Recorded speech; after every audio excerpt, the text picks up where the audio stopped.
कि हमारे यहाँ जो लोग नारा लगाते हैं उसको एडिट करके वीडियो बना के कुछ अलग से नारे डालकर बताते हैं कि दुश्मन देश के नारे लगाए गए और हमको आरोप लगा दिया जाता है। तो इस बार आप लोग को बताना है कि हम नारे कौन से लगाते हैं। हिंदुस्तान, हिंदुस्तान, हिंदुस्तान। सुन लो योगी जी और सुन लो उत्तर प्रदेश की पुलिस, और आप लोग भी सुन लीजिए खाकी वर्दी वालों।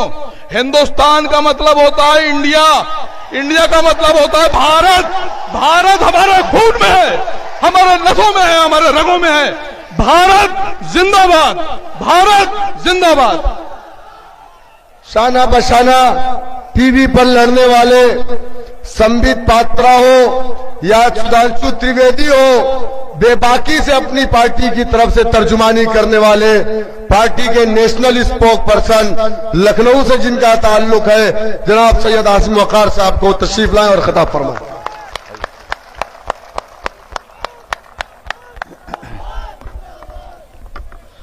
अस्सलाम वालेकुम वरहमतुल्लाहि वबरकातुहू।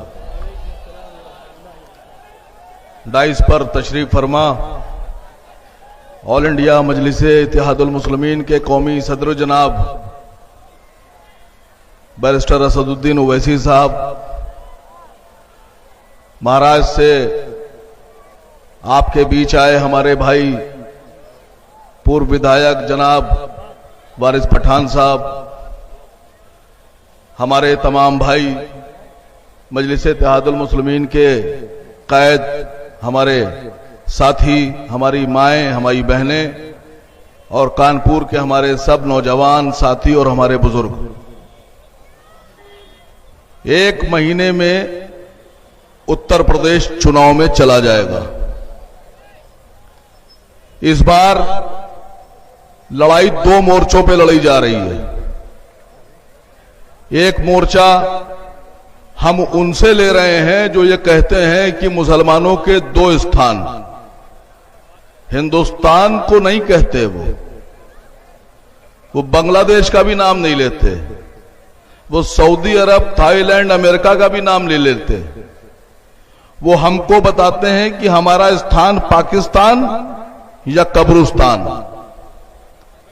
तो आपके कानपुर में इस मंच से उनको यह कहना चाहता हूं कि सुन लो, हम भारत के रहने वाले हैं और पूरी दुनिया में हमारा सिर्फ एक स्थान है और वो है हिंदुस्तान। तुम कितनी ताकत लगा लो, कितने भाषण दे लो, कितने इल्जामात लगा लो, हमारे आबा अजदाद इसी जमीन पर पैदा होके यहीं दफन हुए हैं, हम भी इसी जमीन में दफन होंगे, हमारे आने वाली नस्लें भी इसी हिंदुस्तान पर तुम्हारे सर पर बैठकर रहेंगी और रहती रहेंगी। दूसरी लड़ाई हमारी किन लोगों से है?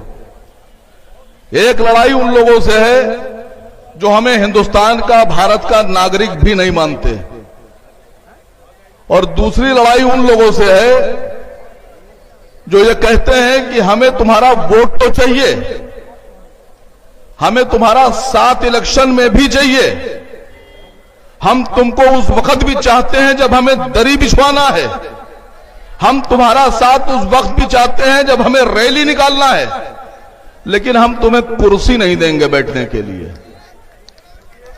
तो इस बार इस चुनाव में हमें और आपको यह कसम खाना है कि हमें उनसे अबकी से कुर्सी भी छीन कर लेना है।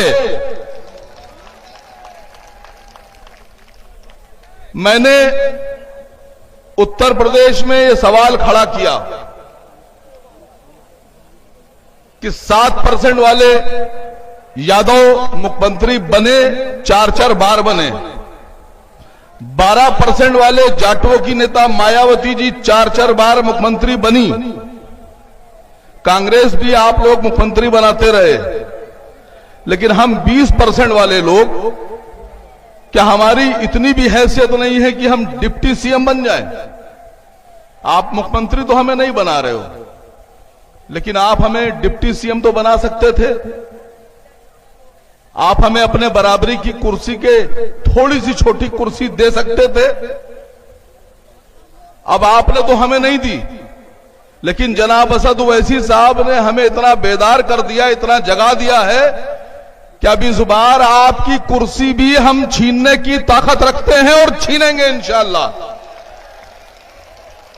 इस बार लड़ाई सरकार बदलने के साथ साथ मुसलमानों को हक और हुकूक दिलाने की भी है, और यह हक और हुकूक इस इलेक्शन में ले लिया जाएगा। मैं एक बात और कहना चाहता हूं, आज उत्तर प्रदेश हो या हिंदुस्तान हो, मुसलमानों के जो माली हालात हैं, जो कारोबारी हालात हैं, वो किसी से छुपे नहीं हैं।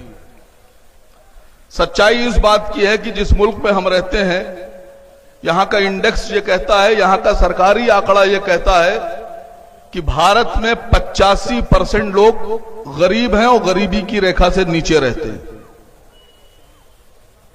जिस हिंदुस्तान में 67.8% लोग रोज $2 की कमाई करते हैं, सिर्फ $2, 140 और 150 रुपए कमाते हैं, आज सवाल उन लोगों के लिए है सरकार से कि जो लोग 150 रुपए रोज कमा रहे हैं, अगर वो अपने बच्चों को अच्छी शिक्षा देना चाहते हैं तो कैसे देंगे? अगर वो बच्चों को अच्छी तालीम देना चाहते हैं तो कैसे देंगे? आज सरकारी स्कूलों में जो एजुकेशन का स्तर है, तालीम का स्तर है, वो इतना नीचे गिर चुका है, इतना नीचे गिर चुका है कि वहां कोई अपने बच्चों को पढ़ाना पसंद नहीं करता। और प्राइवेट स्कूलों में तालीम का माफियाकरण कर दिया गया है। एजुकेशन माफियाओं के हाथ में चली गई है। फीस के नाम पर गरीबों का खून चूसा जा रहा है। एक एक क्लास की मिनिमम फीस, छोटे छोटे क्लास की 6,000, 7,000, 5,000, 8,000, 10,000। जो आदमी 150 रुपए रोज कमा रहा है, वो कैसे इतनी फीस देगा? अगर किसी के 3 बच्चे हैं या 2 बच्चे हैं, तो जिस आदमी की इनकम ही 5,000 रुपए है, वो अपने बच्चों की फीस कैसे 20-25 हजार रुपए, 30,000 रुपए महीना भरेगा? क्या सरकार को यह दिखाई नहीं पड़ता है?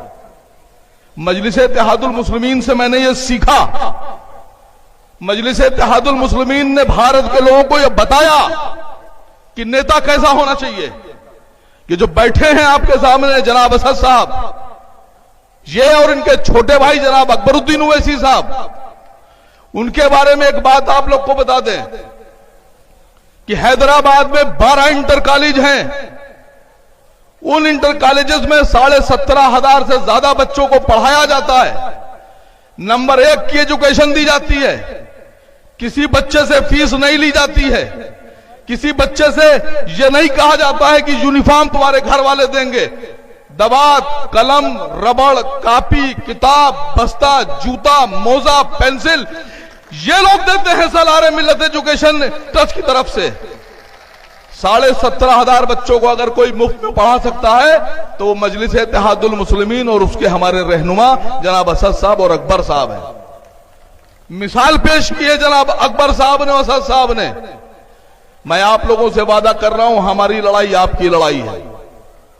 इस बार आप जितने भी विधायक जिताकर भेजेंगे, और अगर हम सरकार में आते हैं, अगर क्या आएंगे इंशाअल्लाह, बिल्कुल आएंगे सरकार में, तो गिरेबान पकड़कर मुख्यमंत्रियों को हम मजबूर कर देंगे कि सरकारी स्कूलों को ठीक करो और प्राइवेट में फीसें इतनी कर दो कि हर गरीब अपना बच्चा पढ़ा सके। लड़ेंगे आप लड़ाई, ये अपने बच्चों की लड़ाई लड़ेंगे। दूसरी बात, 3% राजभर अपना मुख्यमंत्री बनाने का दावा पेश करते हैं, सरकार बनाने का दावा पेश करते हैं, पार्टी भी बनाते हैं।